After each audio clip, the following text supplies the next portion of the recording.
وہ کہتے ہیں جنسی جذبات کی بے اعتدالی سے جو چیز وجود میں آئے، جو گناہ وجود میں آئے، جنسی جذبات کی بے اعتدالی سے جو گناہ وجود میں آئے اسے فحشا کہتے ہیں. کیا مطلب؟ کہ ما یخدش الحیا، جس سے حیا مجروح ہو جائے وہ فحشا ہے. گویا کہ فحشا کا تعلق حیا سے ہے. ہاں، حیا جن جن چیزوں سے مجروح ہو وہ سب فحشا ہے. اور یہ جنسی جذبات کی بے اعتدالی سے وجود، اس کو کہتے ہیں لسٹفل فیلنگز. لسٹفل فیلنگز یا اسی طریقے سے سیکسول ارجز جو ہے، ان کے نتیجے میں جو گناہ وجود میں ہے اس کو فحشا کہا جاتا ہے. جی یہ خاص ہے. اور والمنکر کہا گیا. والمنکر یہ عطف کیا گیا خاص کے اوپر، گویا کہ عطف العام علی الخاص ہے، یعنی خاص کے اوپر عام کو عطف کیا گیا ہے. منکر کسے کہتے ہیں؟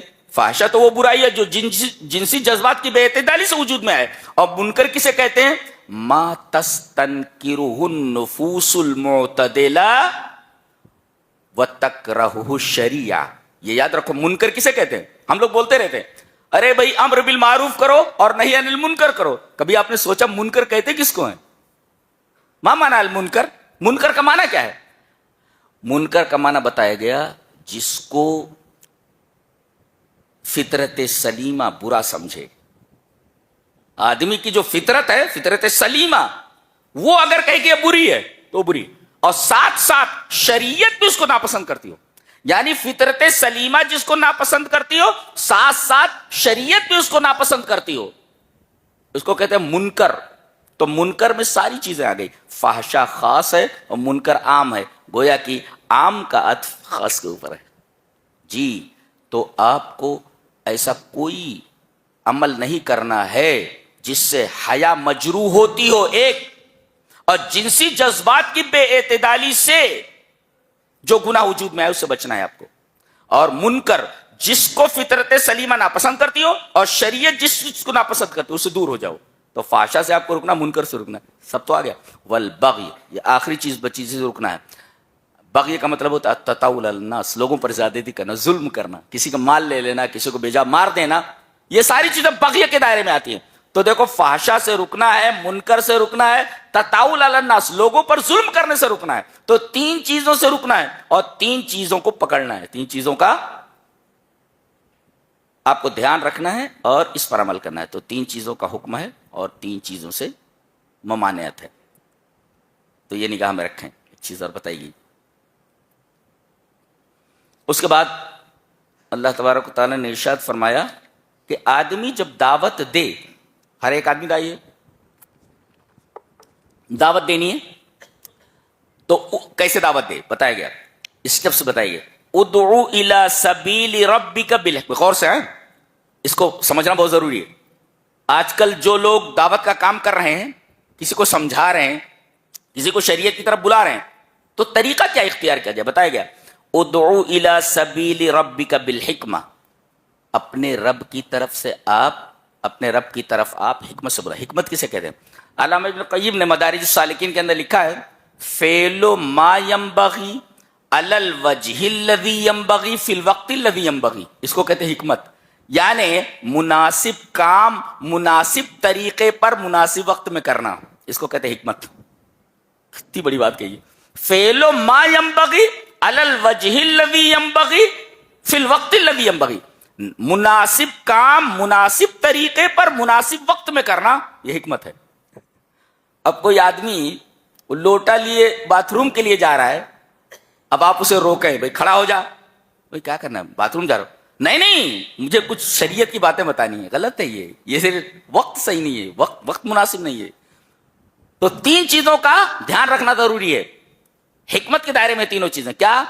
فعل ما ینبغی، مناسب کام، علی الوجہ الذی ینبغی، مناسب طریقے پر، اور فی الوقت الذی ینبغی، مناسب وقت میں. اگر یہ تینوں چیزیں پائی جا رہی ہیں تو وہ حکمت ہے. جی تو یہ ہے حکمت. حکمت کے ساتھ بلائیے آپ. اور دوسرا طریقہ ہے والموعظۃ الحسنہ. والموعظۃ الحسنہ کا مطلب یہ ہے کہ ایسی بات اس کے سامنے رکھیں کہ ما یرق بہ القلب، جس کی وجہ سے آدمی کا دل نرم ہو جائے. تو موعظت حسنہ کسے کہتے ہیں؟ هو الکلام الذی تلین لہ القلوب. ایسا کلام جس سے آدمی کا دل نرم ہو جائے سن کر کے. یہ دعوت کا دوسرا اسٹیپ ہے. غصے میں یا جذبات میں آ کر کے غیر مناسب طریقے پر اس سے گفتگو کرنا، یہ موعظت حسنہ کے خلاف ہے. تو ایک تو حکمت اور دوسرے موعظت حسنہ. موعظت حسنہ کا مطلب کیا؟ ایسی بات اس کے سامنے رکھنا. هو الکلام الذی تلین لہ القلوب. بات ایسی رکھنا جس سے اس کا دل نرم ہو جائے. یہ ہے موعظت حسنہ. اور تیسرے، اگر ضرورت پڑ جائے تو وجادلہم باللتی ہی احسن. مناظرہ کرو، بحث کرو. یہ جادلہم باللتی احسن، یہ مجادلہ کیا ہوتا ہے؟ مجادلے کا مطلب ہوتا ہے الدلیل بالدلیل. الدلیل بالدلیل غیر فظ ولا غلیظ. یہ طریقہ ہے کہ دلیل کا جواب دلیل سے دو. کیا آپ بھی اکثر بنا وجہ اداس، تھکا ہوا یا بہت کمزور محسوس کرتے ہیں؟ رکیے، دوائیوں کی طرف بھاگنے سے پہلے ہمارے نبی صلی اللہ علیہ وسلم کا بتایا ہوا یہ خاص نسخہ آزمائیں. اسے تلبینہ کہتے ہیں. صحیح بخاری کی حدیث ہے کہ تلبینہ بیمار کے دل کو سکون دیتا ہے اور غم کو دور کرتا ہے. اور آج سائنس کیا کہتی ہے؟ جو یعنی بارلی میں ایسے نیوٹرینٹس ہوتے ہیں جو آپ کے برین میں ہیپی ہارمونز بڑھاتے ہیں. یہ ڈپریشن اور کمزوری کا قدرتی علاج ہے. تو آج ہی اس سنت طریقے کو اپنائیں، صحت بھی پائیں اور ثواب بھی.